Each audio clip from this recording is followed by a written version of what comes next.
What's up guys, you're watching The Street Show, and if you're new on my channel then don't forget to subscribe and a like. Today our topic is PlayStation 5 error WV-109166-3, unable to connect to the server or internet. So it's a network problem and we are going to fix this.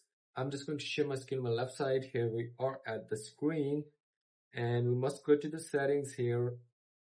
User and accounts, check the user and accounts, your login. PSN account is logged in or not, login settings, PS5 console is logged in or not, sometime maybe.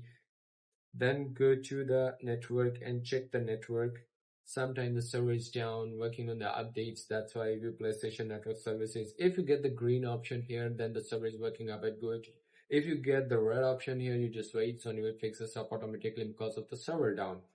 And you can test your own internet connection or contact the local internet provider to fix this problem, or you just set it on, search it, some DNS settings on the internet, which one is working good in your country. You just put it back there, primary DNS, secondary DNS, look at that, the manually. MTU setting 1500 is okay.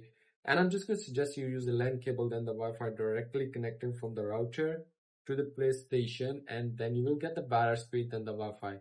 And I hope so far my video helpful for you. And if you want to ask me a question, then leave a comment in the comment box, and see you soon for the next one.